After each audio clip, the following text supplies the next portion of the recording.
Welcome to WP-Tonic, episode 42, where we're launching this episode on Memorial Weekend. So if you're picking it up today, I hope you're having a great one. We've got a couple days left in the holiday. And for those folks outside the United States, the Memorial Day weekend is the weekend that we celebrate the sacrifice and remember those who served in our armed forces to protect our freedom. Well, today we have Marcus Couch on. I think you're going to enjoy it. Marcus has been around podcasting for a long time. He is a WordPress marvel. He's got the podcasting show, WordPress A to Z. And again, Marcus, he's been doing this for a long time. He's one of the early folks to podcast in 2004. And I think you're going to like this show. It's going to be a real long one. I didn't break this up. We're going to have it all in 1 hour period. So enjoy. Have a great holiday. Marcus, welcome to the show with Jonathan. Thank you. It's a pleasure to be here. Thanks. And Marcus is in beautiful Laguna Beach, but he's really a Chicago transplant. We just found that out. And you're feeling better, but you should feel great in Laguna. Just go out in the ocean, get that air, that nice salt air. Yeah, it's quite a refreshing change of pace when you can escape the actual work that's involved. And a lot of us WordPress entrepreneurs sort of get that trapped feeling. So it's nice to be able to just walk outside and smell that ocean air and ocean breeze. And that's why I like it here so much. So nice. And being a programmer, you don't have to go get in the traffic too much downtown. That's right. A lot of PCH, a lot of traffic. But you can go look at the whales and the dolphins. Well, and the tourists. And the tourists, lots of tourists. As they flock in, yes. Well, Jonathan, take it away. Oh, thank you so much, Marcus, for agreeing coming on the show. I suppose you are the kind of public face in some ways of WordPress, aren't you? I wouldn't really say that. My involvement in WordPress has been for about 10 years. I'm more of a community enthusiast. I don't think I'm the voice really of anything or the face of anything. And as anybody who goes to any like WordCamp San Francisco or any other WordCamp knows, it's more than just one person that makes anything. So I'm far from elite or rock star or whatever you want to call it in the WordPress world. I'm just somebody who loves to contribute to the platform that's brought me so much back. Yeah, you've been very gracious there, but you've contributed a lot. I listened to both your podcasts and they're always entertaining. So, Marcus, what kind of led you into the WordPress community and how did you start really getting more involved in the community? Sure. Well, we had mentioned previously that I am from Chicago. In fact, during 1997 through, I'd say, 2006, 2007, I owned one of the largest independent music record labels in the Midwest. And one of the things that we had done originally is we had done kind of these compact disc compilation discs where I would interview people, and that got pretty popular in the Midwest and different regions. And I wanted to find a way to take that to the internet, and that brought me into podcasting. In fact, it brought me to the doorstep of the guy who created podcasting, and I had already had 2 years of content and literally started a podcast with what I had already created and then did some live form stuff. And we were hand encoding our RSS feeds at the time. A lot of podcasters out there might not realize that, but until WordPress came around, it was really difficult to actually be a podcaster because you had to have that programming element. And so WordPress really bridged that gap. And I was a guy who was using like NetObjects Fusion to create websites. And, I never ventured into Dreamweaver. I was always more into the corporate end stuff. So for me, WordPress, I tried it. I went back and forth. Well, Joomla does feeds too. Maybe you should WordPress, back and forth. And just talking to a couple peers and really getting to the first installations of WordPress, that's what brought it about. Now, understand that was 2004. So we're talking about WordPress was a year old at the time. And that's when podcast was coined. That's right. Same year. So my evolution, I did that music show up until 2011 and used WordPress throughout. So for me, my morning didn't consist of browsing the daily news. It consisted of browsing the plugin repository in WordPress to see if that one thing that I wanted them to come out with had come out with, as far as the new plugins go. So I became an avid window shopper and an avid tester of a lot of new plugins in the repository. So that's really what brought me into the community of WordPress. Was I was doing all of this stuff on the back end and doing all this podcasting, yet it had nothing. I wasn't podcasting about WordPress. I wasn't podcasting about technology at all. I was just merely talking about bands and some of the independent music and playing the music and being the DJ. So I later on, as I ended that and I had the itch to kind of broadcast and podcast again, I wanted to do it on something that I absolutely loved, and I knew that would be WordPress. So I wasn't sure if I wanted to do that on my own or with someone else. And one of the shows that I'd listened to was the WordPress Plugins A to Z show. And John Overall, who's still my co-host there, had a previous co-host. And this was, I think he was in show 40 at the time. And that co-host had to leave, and he asked if anybody else out there wanted to be the co-host. So I was like, well, this is my shot. And so I joined the show, changed the intro, changed probably some of the formulation, and it took a few shows for us to get our feel. But then that's been it. So we've been a top 3 show in iTunes for at least the last 2 or 3 years together. Yeah, it's a great show.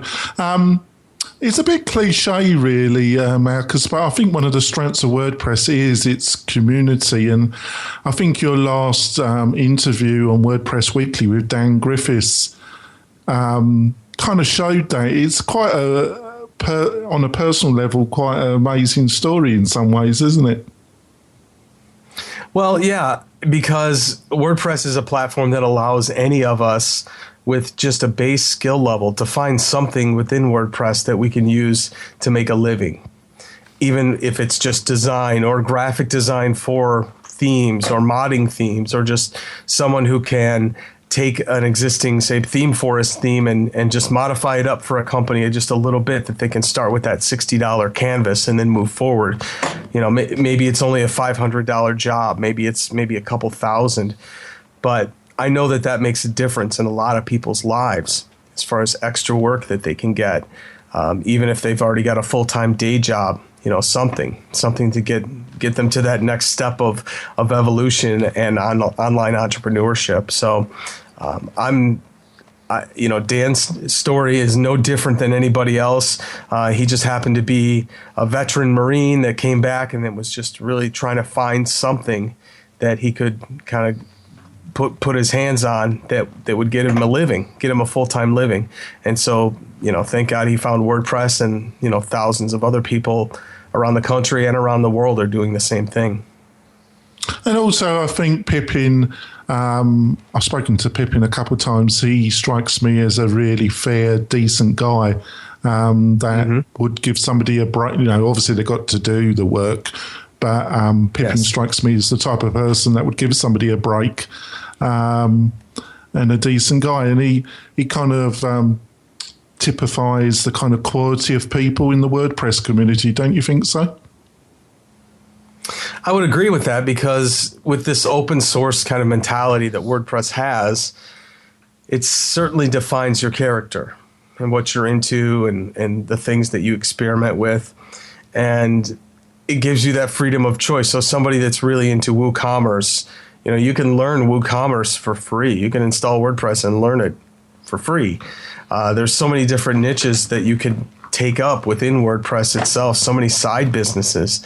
And, there's so many opportunities, and any time that you have a chance or anybody else has a chance to, maybe bring somebody up that needs that work, or if you find yourself, looking for help, the community is here for you always.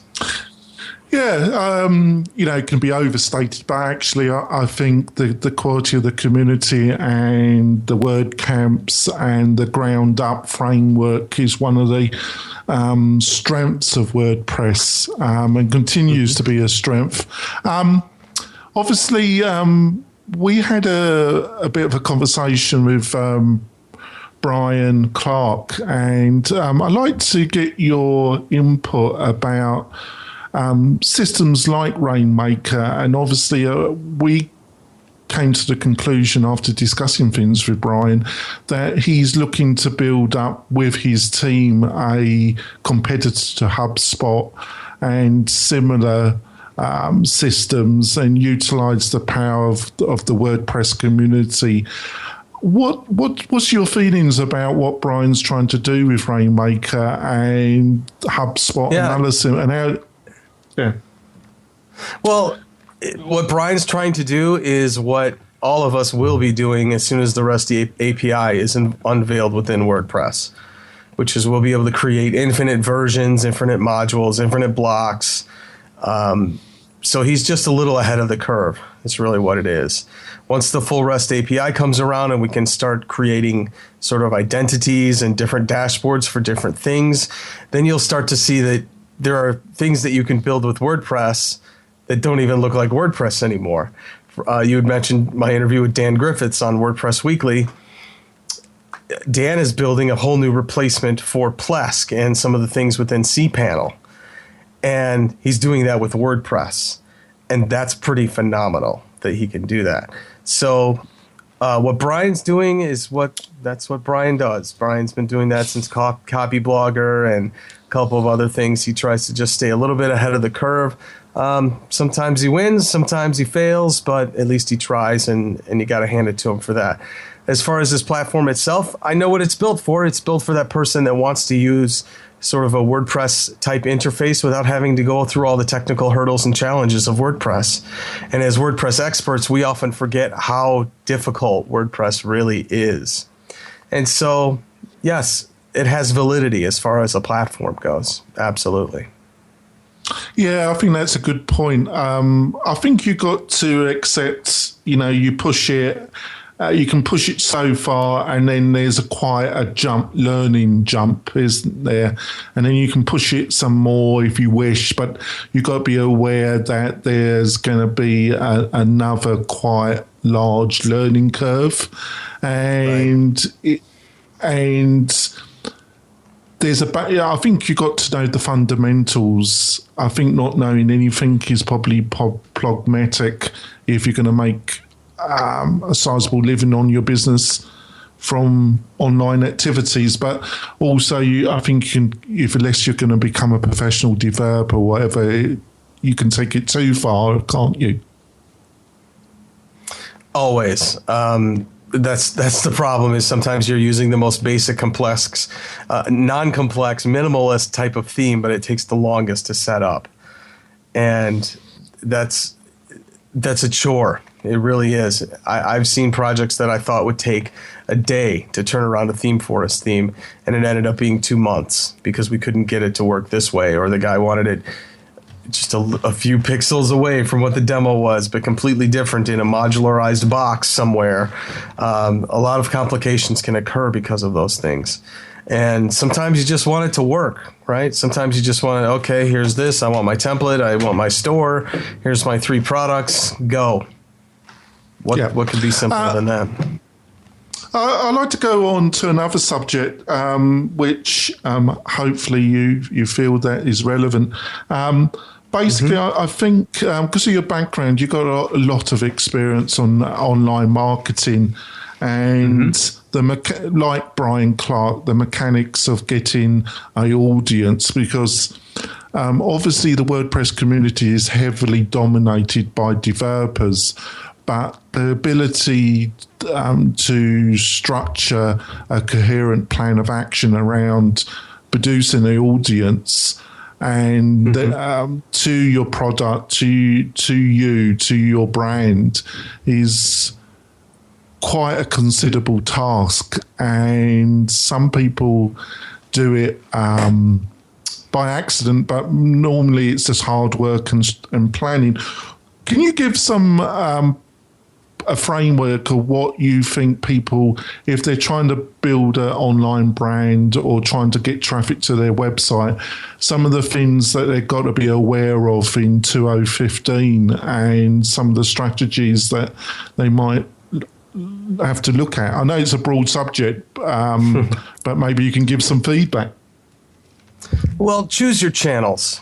If we're talking from a social perspective, as far as your online branding, find a space for everything. I use Twitter as kind of my broadcast speaker, so to speak, to talk to everyone, anonymously or not, whatever they want to reply back to me.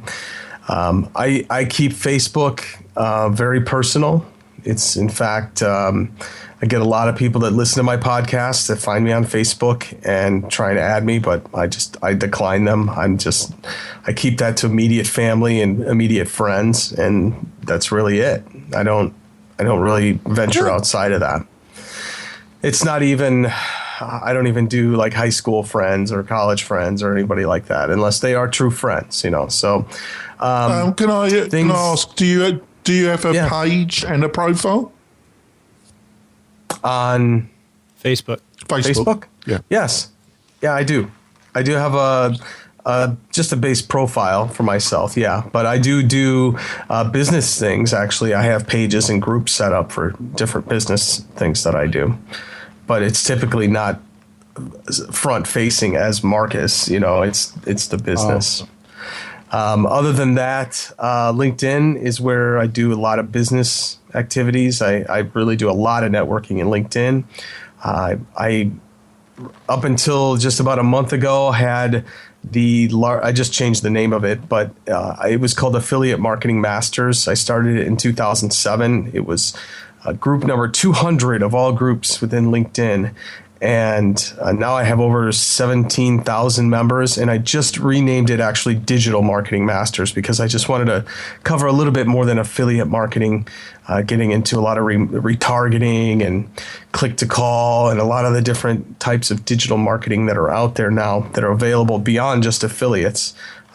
Let's face it, it's not the affiliates from 2007 that are doing this kind of marketing exclusively. This is every business owner on the planet now.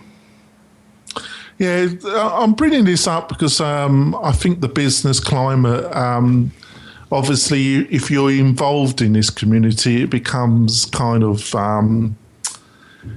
you get very used to the language of online marketing and WordPress, but when you're speaking to people, I don't know if it's the same in your part of California, but when you're speaking to a certain level business owner who can be quite successful in Reno or in general, you're still surprised by they're not familiar with the language, and there's still a lot of confusion about how you get traffic to your website and how you convert them into action which you want. Are you surprised by, or is it down? Is it just because I think you also touched this on WordPress Weekly? That just the volume of information that's available and the contradictory nature of that mass of information. Do you think that's what's partly still causing confusion? It is, and that's why a lot of people like what I do, because I'm kind of a filter for a lot of different people, whether that be WordPress news or new plugins that come out. It's daunting. It's a daunting thing, especially when like 75 plugins a day come out. How do you filter that? How do you keep up with that? I'm a rare breed that loves to do that. I love to tear through that and see what's good, But from a marketing perspective, as far as brick and mortar business owner and trying to get them to kind of understand, I guess, the lingo, it's a difficult challenge. It needs to be a little simpler. There are, just things like cart abandonment. Okay, I had to have this conversation with someone just last week about cart abandonment. And I gave him a real example, which was, you have 80% of the people that come through here abandon their cart. And he's like, well, what's that mean? Well, that means this. If you have a store and I walk up to your store and I literally walk up to the checkout with a cart full of things, and I'm just going to set them there and go, bye, and walk out. Would you chase me out the door? Would you want me to come back and buy, right? The answers are pretty superb that that's going to be yes. So when you break it down in terms like that, that's the one that, oh, well, we better work on the cart abandonment rate. Yeah, we better. Now here's what we can do to get those things done. And so you have to kind of put it in those terms. You have to turn a virtual scenario into a real world store scenario. And a lot of times that resonates. So that's one way to do it. But it is tough because there are so many things out there. You've even got things like Adobe Creative Cloud throwing these commercials out there and everything else that just are fabrication as far as realities go. Yes. So it's difficult, and that's why oftentimes you really need an expert to help you disseminate the truth from the fiction. Yeah, it's so true, Marcus. I think, would you agree with this statement? I think there's a lot of people online when it comes to marketing that are looking for a silver bullet. They're looking like it. We had a discussion with John Loomer, Mr. Facebook, and I mentioned dark posts. There's a lot of people talk about Facebook and dark posts, and he kind of winced and he explained it quite coherently what they are and what. And it isn't a silver bullet, but is everybody? Do you agree there's a tendency on online marketing that everybody's looking for this kind of silver bullet? But the truth is, it's just a hard slog dealing with a number of things that could be affecting your results, and you just have to deal with the biggest problems, and basically you migrate downwards dealing and well, Yeah, I mean, if you wanted one silver magic bullet, I know what it is. Manage your time. Manage your time. And if you manage your time, you can do all of these things that you want to do as far as socially propagating all of your content around, keeping it in one central place, getting traffic to your site. If you blogged 3 times a day for 3 months on your website, I guarantee you'd be in the top 5 within your term. Oh, you would say that. Yeah. Hey, that's sure. Good. My wife's going to listen to that. I'll clip that and put it at the front of the show. That's if good. you blog I know that's true. 3 times a day on your subject, whatever your relevant subject is, and I mean blog. I don't mean tweet it with 140 characters. No. You got to write a 1,000-word post. If you're willing to be an author about this thing and literally write your book online about this particular subject with a clear call to action, you've got all the traffic you need. I'd be happy with just 300 words. My wife's a real estate broker, but we know it. We show her where her SEO is. Look, you just pop everywhere. Yeah. Okay, good. Yeah. And here's how to know, by the way, if you're doing well, is type out that really nice blog post, use a really unique title and a unique subject and things like that, and then go back the next day and search for just a couple keywords within your title and change the Google search so it searches within the last 24 hours and see if you pop up. If you pop up, then you're on Google's radar. Keep going. Just keep feeding that beast. Keep feeding the furnace. Very good. Yeah, in some ways I'm surprised.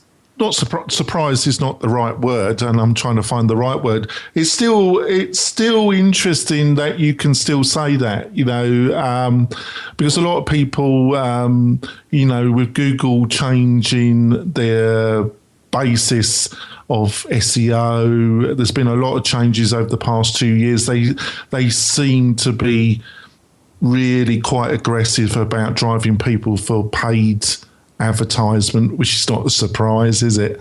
But you still say with organic, with the right strategy, with the commitment in a particular industry niche, you can still get a really fantastic result. If that's the way that you want to do it, sure. I mean, there's other paid routes, paid with landing pages, and you run Infusionsoft, and you run these crazy lead funnels and email cycles and stop outs and, swipe files and things like that. Psh, you can do that all day long. Does that get expensive? Yes, very much so. Yeah. If you can't turn that into something that can actually fill your bank account at the end of the day, those spends for paid advertising go away very quickly, and then you're left with absolutely nothing because you don't have any organic rankings to hang your hat on.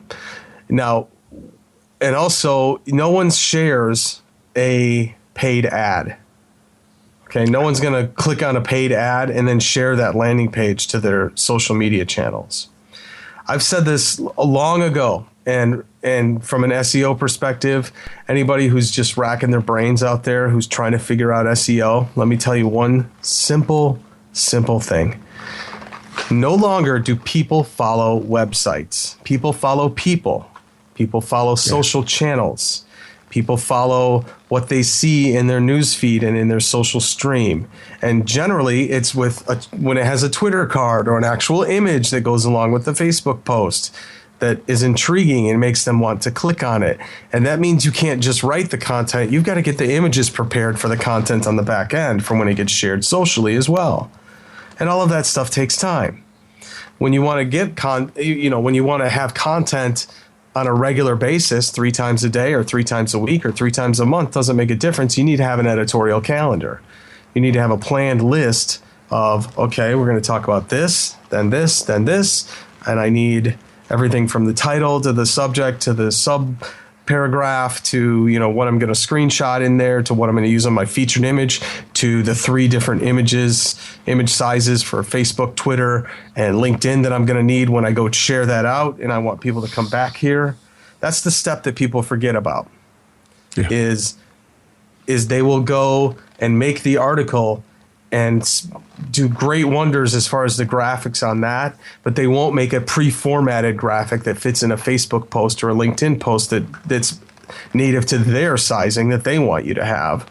And if you take that extra step, that's going to be much more visually appealing from social network perspectives to get you that traffic. But if you don't do that, then it's Twitter that does that, or it just finds a little link, or you don't get enabled in photo searches or things like that. So it really makes the difference when you take that extra step, when you plan ahead, when you know if you've got a month's worth of graphics that you need to do, maybe one day you want to just sit down and veg and crank out some rock music and get in graphic mode and get the next 3 weeks worth of graphics out. Maybe you don't feel like writing today. Well, get that out. Get that done. Get that off the list. Any shortcuts you like to use graphics? I've got the cloud, of course, and AI. But any things for the average person who doesn't have the cloud or Adobe Suites? Well, Canva. I like Canva. Canva's really nice for what it does. Yeah, it's pretty cool. The fact that it's collaborative means that I can have outsourcers use that as well and get into my account and maybe just edit a couple of different graphics that I give them the permission to edit. That's really nice. I also use Adobe Creative Cloud as well. So for me, that does the job. I'm not really into Photoshop that heavy. I like using Adobe Fireworks. That's kind of a nice down and dirty kind of web Photoshop app that works really well. I think you're being a little bit. It's quite powerful, isn't it? Really, I know Photoshop because it does. I've always used Firework because it mixes vector with pixel quite effectively. Yes, and I still use it quite regularly because I got this into this game as a kind of Dreamweaver, hobbyist kind of graphic. I've always had an eye for graphics, and then I got into I got into Expression. Actually, my first paying gigs was as a subcontractor building Flash sites. Oh boy. Yes, but action scripting, and then I got into Expression Engine, which it's got a strong following in the UK, but it has a considerable small following in the US. But and then I got into WordPress, so it's kind of that's my background. So I think so. That's that end. So obviously you were at San Francisco WordCamp, and you heard what Matt said in his and. He's a very gracious individual with a strong individual style. And he came out with this statement that he wants, I think, am I correct about this? He was looking almost at 50% of websites being run on WordPress. Do you really think that's achievable? Not with the mobile platform that we've got now. No. The day that you can make WordPress as accessible as an Instagram post or a Facebook post or something like that, as far as ease of propagation, I guess you could say, where I can take a video and it becomes a specific post type and it's laid out a specific way, and it could auto geotag if I wanted to, or, things like that. If you can get to that point, you've got it. If you never get to that point, you'll never get to that point. No, I totally agree with you. Some people kind of put me down when I said that, but I think that is unachievable. And actually, in some ways, I'm not sure if that would be, for the long-term future of WordPress, that would be a good thing in some ways. What do you feel? I'm unbiased as far as, the vanities of what platform is dominant. And I don't know if I want WordPress to be the dominant platform out there, because it might lose its fight. It might lose its tenacity or its spunk or its spirit as far as the community goes. I want it to always strive to be the next best thing out of the gate.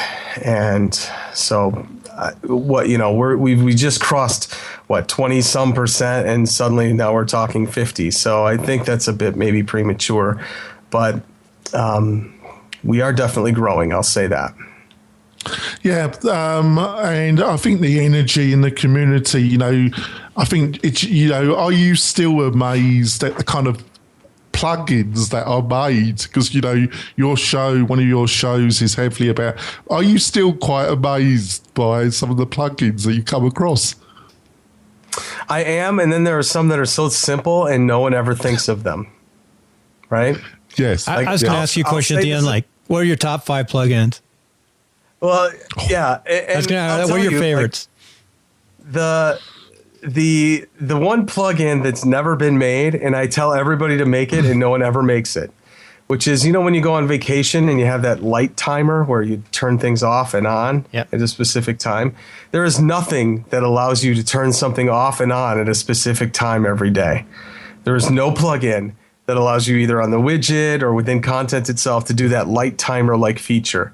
And I wanted to do that once because I had a client that wanted to put online chat in a widget, but they only wanted it to appear when they were actually in the office, like that time frame, And I kind of worked my way around it, but it still doesn't exist. I've told developers, why don't you make it? Nobody ever does.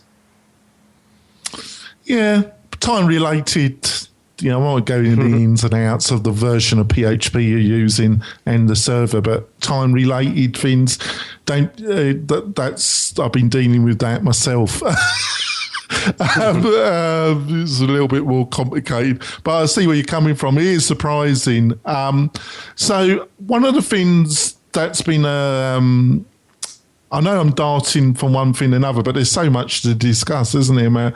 One of the things that's been ongoing theme of our own podcast is we've had some great interviews of people that are kind of business owners in the WordPress area, that have developed plugins and have been getting sizable success.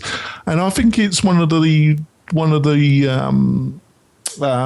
bright areas of WordPress that individuals can really build successful businesses,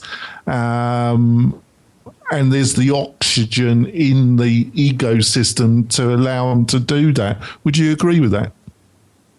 Yes. In fact, I've interviewed some of the people over at Envato that a lot of theme and plugin developers happen to sell their works over there. And there are multiple people that went from absolute nothing to becoming millionaires within 6 months because of their popular theme or popular plugins. And it's not unfounded. I mean, if you've got a great idea and it's something that no one's ever executed before except you, and you can come to market with a clear, cohesive message on function and provide some support that goes along with it, you're definitely going to make a lot of money in this industry. Yeah, but obviously that can't be prescribed, but there's a lot of people that just don't do that well. But I suppose that's the same in every area, in every industry, in every form of life, isn't it? When it's a reasonable, balanced market, there's you can't put the key to success in a bottle and sell it, can you? Because there's just too many variables, isn't it? But yeah, you've ultimately got to assess a need. It's got to address some sort of need and something that can be scaled. And I would say this: the biggest mistakes that people make with plugins is that they try and serve too many features all at once before coming out with a minimally viable product. And oftentimes the best plugins out there are the ones that started out as free plugins and then they created a pro version afterwards. And that's a great thing to do, because then that helps them to understand the support cycle that's required in developing a plugin, as long as answering some of those preliminary questions as far as the development. And maybe this thing isn't going to work out as a paid plugin or a business for me, because of the fact that everybody that I talk to is having problems with X, Y, and Z, and we don't know how to fix that. Or, it really will test the mettle of not only a developer and the executives within a company, but also the people that are handling customer support. You've really got to make sure that you've got a good team on board. In the kind of pro plugin, what are some of the companies and crews that most impressed you? I'll tell you one that Modern Tribe have always impressed me. Mm-hmm. Their crew and the plugin and just the way they operate. Are there some? I'm not talking about the actual plugin. I'm talking about the company behind and how they operate. Mm-hmm. Are there any people that really kind of stick out for you? Well, I'll kind of sidestep the direct mentions of anybody, because I do have to remain a little unbiased when it comes to favorability or reviews or things like that. There are a number of different contributors out there and people that make some great plugins. Obviously, the big ones. I love Gravity Forms and all the add-ons that can do. I'm really starting to appreciate Ninja Forms and some of the capabilities that has even. Things like WooCommerce and Easy Digital Downloads are staples amongst some of the projects that I do. So those companies and all of the sub add-ons they have within those plugins are great. And those are also great sub-markets for other people out there that can, make add-ons that aren't reliant on creating an entire industry. Like, you don't have to make the next WooCommerce. You can just make additions to WooCommerce and actually start selling those plugins. Yeah. So those are the big ones that are out there that are really on my radar all the time. The ones that kind of could have a sub-industry within themselves and have many different add-ons that go along with the plugins. Those are the ones that I pay attention to closely. Yeah, they're all great companies, aren't they? We like yourself, we looked at we've looked at different areas, like if you wanted membership plugins. There's so many quality membership plugins, aren't there, Malcolm? It's just amazing, the quality, isn't it?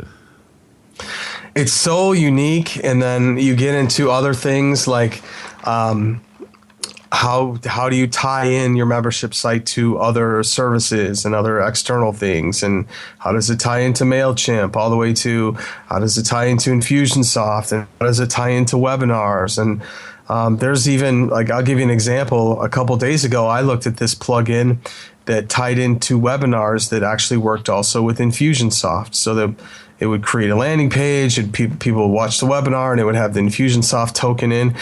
And it could actually tell how long somebody stuck around on that webinar page. Like, I could tell you if it was a 20-minute video, if you stuck around only 2 minutes and left, I could send you a completely different email cycle based upon that. If you went through the whole halfway through it and had to leave, I can send you an email that says, hey, I'm sorry you had to go. Here's what you missed. Is it using Google Plus by any chance? It is not. Okay. and then the next thing is it can tell if you went the whole way and give you a special bonus or, something for loyalty for sticking around. And so that's the evolution as marketers, what the interface of WordPress is going to be. It's going to be tying into a lot of other different services. It'll be tying into multi-bridges, things like Zapier that are out there that will let you know 5 different places as far as activity that's happening. So there's a lot going on. So Marcus, you got to tell us what was the plugin and what's the streaming source for the Whistler. webinar? I would imagine it's Wish. I'm still evaluating it. So okay, we'll have to listen to podcasting. Once I make that determination. Yeah, I'll let it out. I mean, there's no. That's why good secret sales about the plugin reviews. But yeah, I'm still evaluating it, so I don't really want to get too crazy into it. I will say one memberships plugin that works very well with webinars and Infusionsoft together is called Memberium. And that's what some of the bigger kind of digital marketing sites out there use is Memberium to handle their content in relation to Infusionsoft. Well, I'm going tomorrow to Santa Clara to a 2-day conference on Infusionsoft. So yeah, it's becoming. It's for me. I was a big Salesforce guy when I was working in the corporate environment. Mm-hmm. They were in our town today. Salesforce. Yeah, I was the man as far as integrating and administering Salesforce tricks, even to building out major call centers and rooms and propagating reports for things like that and automated voicemails and all kinds of stuff. So Infusionsoft to me is sort of a graphical representation of that. And it has really allowed me to kind of spread my wings as far as what I can do. And I'm right now doing a lot of stuff for clients right now, and I haven't really had a good chance to do that for my own brand, but that's going to be coming in the next few weeks. In Infusionsoft, I'm a little. I say to people, people say I'm anti it, but it's just I'm not really. But I've been sucked in. I was doing a lot of subcontracting work for an agency in Chicago digitally about a year ago, and I was working for them for about 18 months until they changed their art director. And then I was cut out, but they were using it themselves and they had no idea how to use it. And then I got lumbered with it and I hadn't touched it for over a year and I got sucked into it. And I think it's the right tool at a certain stage, but I kind of reckon, I think you got to be at a certain level before you're going to get a payback by the amount of time you're going to have to. Am I just rambling, or do you think there's That's actually a good question, Jonathan. You're accurate. You're accurate. In Infusionsoft, you have to have a strong understanding of the process and how it works. John Lee Dumas, John Lee Dumas down in San Diego. He even said he jumped into Infusionsoft too soon. He said there's other products that he could have at aren't expensive. Infusionsoft between $200 and almost $300 a month just to maintain, plus an upfront cost. But there's other products, Aweber. Yeah, the only reason that I use it is because I know it so well. Yeah. Well, it's a good. I don't have product. a learning curve to know it. I've learned it through client means, and that's a lot of times the best way to learn things is when the client's paying you to learn them. And so I was fortunate enough to do that, and I'm blessed enough to have my own account for it, and that's it's really nice to be able to do those kinds of different cycles and set things up. But I'm right now still in experimentation mode, even for my own things. You mentioned MailChimp and some other platforms, and for like a nonprofit, which I just came back from working on. I do a nonprofit. We do some live streaming, and all they need is MailChimp right now. It works fine, and the price is right. Yeah. Yeah, I use it too. Yeah. 600 clients, 600 members in the group. Oh, sorry, Jonathan. Drive on. Sure. By the way, I like to split this show into two. We've been going for 43 minutes, so like another 10 minutes, and we'll make an A and B part. Yeah, sure. Because we have been darting from one thing, but like I say, because there's so much to talk about, isn't it? That's one of the curses, and also one of the blessings of being involved in this area, isn't it, Mal? Because there's so much to talk about and so much to know, but also that could be a curse, can't it? It's very much a curse sometimes because it follows us around everywhere we go, even in our pockets, right? My stepson has a couple of restaurants here in Orange County, and I often explain to him, I've had a 10-hour day today, and he says, yeah, so have I. What do you freeze? We're still good. He doesn't look going to beat where I was. Marcus is back, and we have about 10 minutes left. But before we go on at the end, I want to ask you a couple of questions at the end. Jonathan, you can go on early about podcasting, and go back to your time management concepts. And finally, I do want to know, what do you think are really the most important plugins out there? So those three things: early podcasting, and I know you know Dave Jackson, right? Yeah, sure. Very well. So we were discussing Infusionsoft, and it was a complicated, but you know it very well now. But yes. I think would you agree with me? There's a time and place for it. Yes, you have to be already established, or at least really know it very, very well to do it. Just because you can drive your car on the highway doesn't mean you're a race car driver. So, you could do it. I'm sure you could do it if you had to, but it's probably a big learning curve to get there.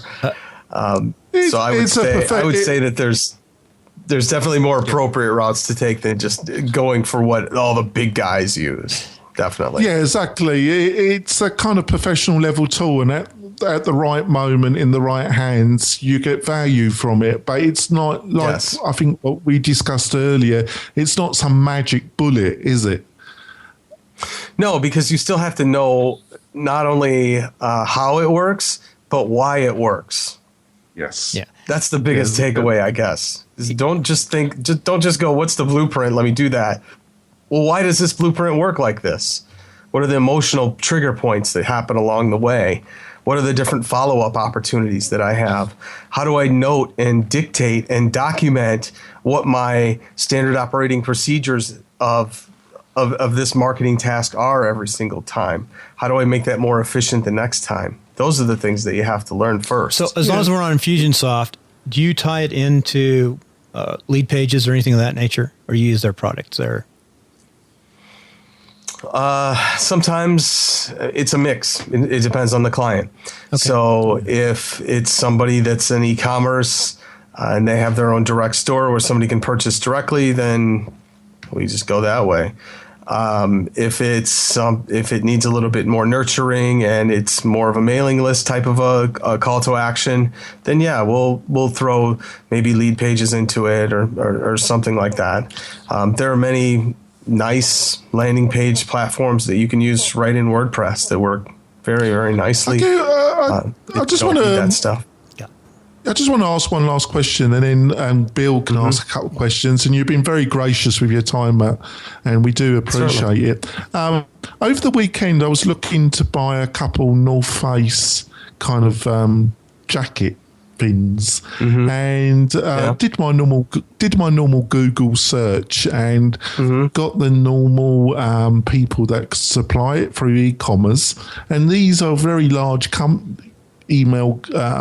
e-commerce companies in the outdoor, and I don't do a lot of online shopping. I just don't do a lot of shopping in general, and I tried to utilize their e-commerce platforms, to search, see what they had to offer.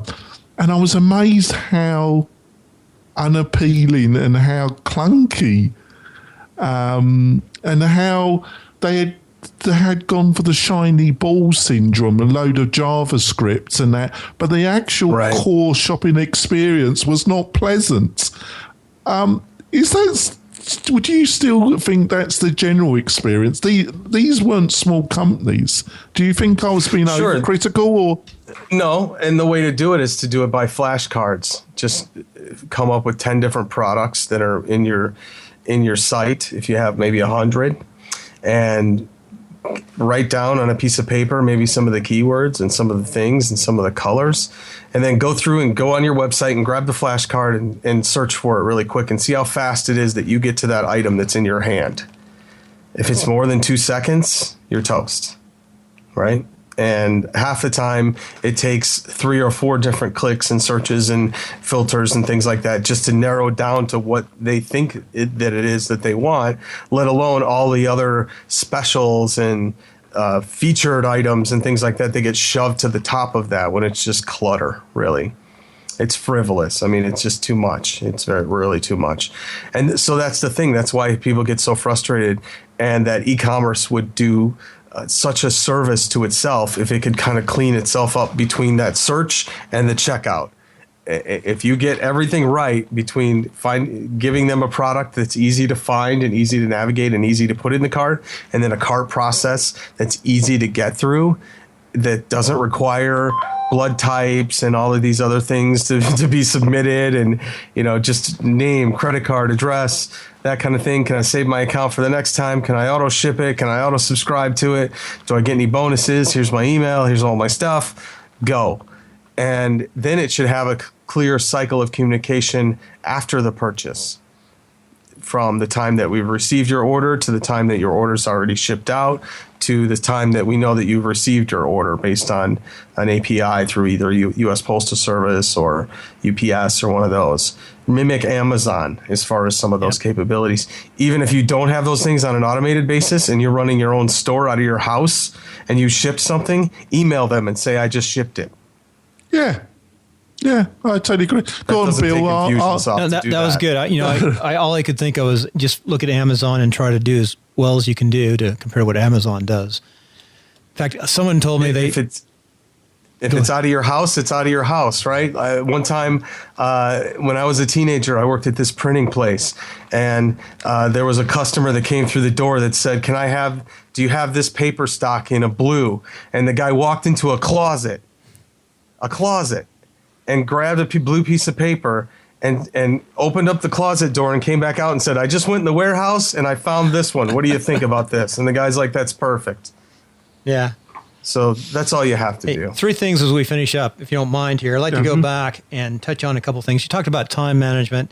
You talked about your early days, that folks, the early days in podcasting, which I know Rob Walsh and Dave Jackson. So those were possibly a couple of the guys you're talking about. I'm not sure. Who was it you were talking about those early days that you knew? I follow the exact same days as those guys. So in fact, I was maybe a little bit earlier than them by like a month or two, but what's a month or two now? To us, that was everything. Like, I started in July and you guys didn't start till December. So them, they've been around forever. Oh, absolutely. Absolutely. Yeah, both of them. Rob, I've had on the show. one of my gigs is politicians and helping people get elected to office. Trying to get them, teaching them. We're looking more and more like Rob was doing in 2004 and 5 is podcasting. That's one of the things to do. And we do a show, Politics of Success, also. We only do it once a month, so they can go back and listen to like mail and different elements and try to get the IT guys on. That's actually a very good industry to get into for WordPress designers as well, for political candidates. Absolutely. There's a lot to it. And it's going to constantly evolve. Every 2 years, there's a cycle. We're going in a cycle right now. Jonathan is always yelling at me. That's one of mine too. And the other thing too, when you were talking about the early days, so yeah, you were right there. What you still do podcasting? I just tell you to focus, Bill, because I don't want you to do what I did. It's really, really easy. There's so much to learn, so much. You can go 1,000 different directions. I'm a Genesis guy. That's all I do. I just focus on Genesis. I mean, you may not like whatever works for you. It doesn't have to be a crutch. It's all a tool. Right. So with Genesis and the basics, and I definitely jumped into Infusionsoft too soon. Time management. What's your advice on time management? To let's say, if this person has been in WordPress for a couple of years, it's a side hustle, and they're just trying to move out of that side hustle into full time. Make yourself the client. And make others around you the client. If you use things like, I use this thing called teamwork.com, and I use the app as well. And in fact, I can even probably show you on the screen here if I can pull it up. Even my time spent with you guys here is a task that is right now being timed, so that I know exactly how much time that I spent. Has it been a task? Yeah, it is a task. I forgot. I've got a time management installed a couple of my PCs, but I don't like it because it doesn't integrate. So here's what you do. is I put everything that I've got to do in this time management system, in this project management system called Teamwork. And it's very easy because you can templatize things. You can make common recurring things. Just as simple as something like making a blog post can really be a 10-step process as far as make a new blog post, make the title be this, change the slug to something like this, make sure that the categories are right, make sure that the content is written correctly and you've got this amount of thing, put your featured image in. Those are all little tick boxes. Okay. So you do that. You actually do that. One of those tasks. Absolutely. Wow. Because I missed something today. Well, see, you only have to templatize it one time. Right. It's just like a cook creating a recipe, right? It's not just the things, but it's the order that you've got to do it in. Okay, it's not just baking a cake. You've got to crack the eggs first and then add the flour and then add the water and then add, you have to do it all in order. Mm-hmm. And if you get that standard operating procedure down and you templatize it and you can assign a time to each one of those, even if it's just 1 minute, then I know making a blog post for me takes 21 minutes. I know that. Right. And therefore, it's like a lot of people go, if I get time, I can do it. Well, there's no time man coming to your door and go, here you go. Here's your time that you were looking for. Yep. You got to make time. Hey, you got to make the time. So what's the name of that tool? I was thinking of Rescue Time. I do have Rescue Time, but it's not. It's teamwork.com. There's a free version where you can just get a couple of different a couple of different projects. I keep my outsourced people in it. I only have a few, and they only do simple things for me, like graphics and transcription and stuff. But and then I put my clients in that too, and so they know down to the minute exactly how much I work for them. Now, when people say, "Oh, I go to work 8 hours a day," do you really think you work 8 hours a day? No. If you work 3 hours a day of work time in an 8-hour day, I'd be shocked. Anybody out there. When you can actually get it to where, to me, I look at it like this. Both things in my own life and things in client life, I look at it as just kind of support tickets, right? None of it's that hard. It's just, okay, I got to put this in WordPress. I got to do this. It's not like shoveling gravel outside. It's not real work. It's deep. It takes thought. It takes concentration. But it's not tough. It's mostly steps. So if you do something and you do it more than once, or you do it and you think you want to make a business out of it, document every single step that it takes to get that done. Even if that means video casting yourself doing something, right, and then getting with a notepad later and writing it down. The nice thing is if you assign a time to everything as far as how long you think it'll take, and then you're kind of racing against yourself. You're you're making a game out of your day. Get things done faster, yeah. Great idea. And I know that if I get it done the next time and it says 7 minutes and I got 5 minutes and I did it in 5 minutes, then I got 2 minutes to go watch a YouTube video or goof off or something like that if I want to. But also I register those moments too. Even down to my email, I time myself as far as how long I'm spending every day. And when you look and you go, wow, I was spending an hour and a half on email. And then you go, what money did I make off of spending in Gmail today? None. So let's cut back on the Gmail and start to stick with the stuff that works. Great advice. Great advice. And we do use ScreenFlow to check things. That's how Jonathan and I, I've done that a few times to try to verify processes, but it's a great idea. No, it's great. It's great advice. And I actually use Teamwork myself, and I actually, it took a little bit of getting used to, but now it's a great program. Funny, Jonathan, I've done a few things today. Teamwork. I know you've never told me about teamwork. I can't tell you everything, Bill. I've given you so much free advice that's taken me years to freaking learn the hard way. I thought you had a podcast. It took me forever to podcast. You finally got a dynamic mic. It's not not an ATR, but it's the same thing. He's got it down. It's pretty good podcasting. Your color's a little off today. You look a little English. Oh, I am. That's my main thing. The Americans do puzzle about me, Malcolm. They think, what's this? It's just cultural. I am very, very English. Yeah. I always say drive on, it drives them nuts. Hey, one last question, Marcus, and this is for me, and I'll let Jonathan finish it up. What are the 3 or 4 or 5 must plugins we must have? Every site must have. Oh, boy, I don't know about every site. SEO every one of my sites, maybe. Actually, SEO wise, you could go either way. I like Yoast a little bit better than I like All-in-One. I used to be an All-in-One fan for a long time. I like Yoast's WordPress SEO because it allows us to do what we were talking about before, which is the Twitter cards and the Facebook cards and the graphics that go along with it when people share it. And I like having that element of control rather than let those other services pick which thumbnail on the page is going to be used in the share. So I like those. One that I always have on every single site is there's a free version of it. It's called My Short Codes. It's done by this guy named David Kramer from South Africa. His thing is called the Caldera Shortcode Engine. And this is nice because you can actually use shortcodes within this shortcode. If you wanted to insert a shortcode and just have it spit out something on your site repetitively or whatever, this allows you to do it. And it pre-renders, so you can do multiple shortcodes that output one little shortcode at the end. And sometimes you would be surprised as to how much you can get done on the sidebar with just one shortcode. Other than that, form-wise really depends. Some people like Gravity Forms. That's usually my go-to. Yeah. Contact Form 7 works just as well, and in a lot of other circumstances. Ninja Forms, also one of those out there that's pretty cool. I would say one thing, if you really want to get into taking WordPress outside the box, a fun plugin to play with is the Zapier plugin, Zapier.com.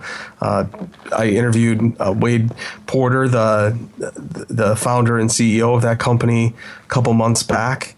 It's a service that allows you to bridge between anything. So we're talking like WooCommerce to Salesforce, WooCommerce to tweet you on the phone, or to text you when you get an order.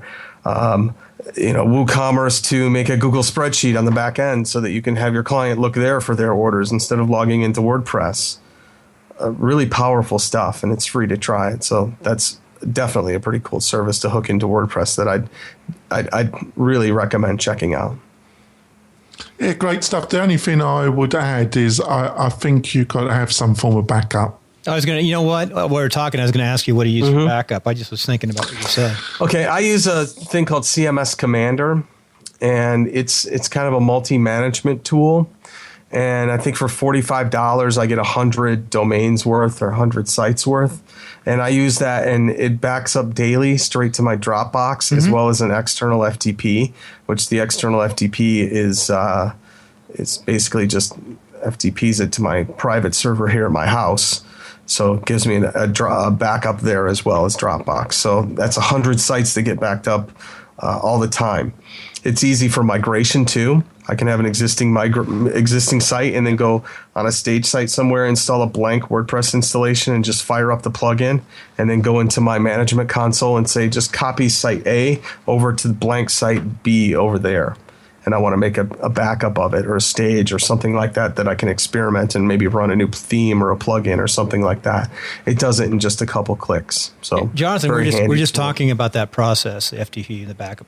Yeah, that's exactly. And it's nice because you can also manage 100 sites all at once and then update everything with one click instead of having to go through every single one. It's $45. And the name, the name of that game, a month. It's CMS Commander. All right, it's not one eye. All right, but backup. You don't appreciate it until things go wrong. Well, that is really, I appreciate it, Marcus, and it's really been enjoyable listening to both you and Jonathan, and I think we've got a lot of good information. This will be up this Sunday, whatever Sunday is. What's Sunday? Today's the 19th, so what's Sunday? Sunday night late? Thank you so much, Matt, because I know we've covered a lot of ground. We covered a lot of ground, but I think we've provided some value to our listeners, and you've been extremely gracious and informative as normal, and we appreciate you coming on the show. You've got to go on WP-Tonic Live one of these days. We do a Google Hangout once a month. You're a little bit busy on the 28th. Dude, well, if you're a little bit late, just try and come on, Marcus, because it's going to be a good discussion. We have a good crowd on our live show. Yeah, it's a Google Hangout. Yeah, we have some. They're podcast organizers across the country, and interesting. Yeah, I invited, but you're working a bit late that day. But I'll send you the invite, and if you can come on. come on, Marcus. Catch us, if you don't catch us this month, catch us next month. Brian was on last month from Rainmaker. Yeah. Okay. So he was very gracious, actually. He's, you know, when you interview some people, sometimes that can be a little bit disappointing. He wasn't actually. He's been very successful. Like he said, "Yeah, no, you've been very." I've thrown a lot of different. I've thrown a lot of different questions at you. We have covered a broad spectrum, have we well, not? That's what I do. That's why I do what I do, because it's what I know. You might know Adam Silver. He's on it regularly. He's at Santa Monica. Yeah.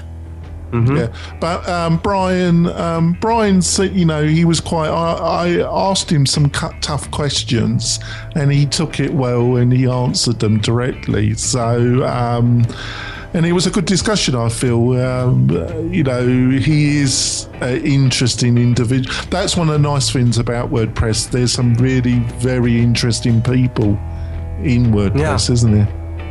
There's only one person I can't stand, and he's not even in this community anymore, so good riddance.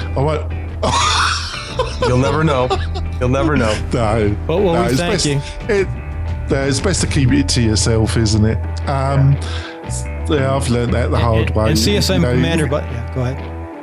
CSM Commander is $8 for 5 sites, so if you're testing it. Oops, who was that? Well, thank you. Is that you, Bill? Is that you? Can you hear my phone buzzing? Yeah, we can, Bill. That was great. Right. Thanks, Marcus. I appreciate it. All right. Take care. Bye. Minutes right now. Let me try to get him back on and you back on. Yeah, sure, Bill. So I'm gonna cut this. I'm gonna hang up on you.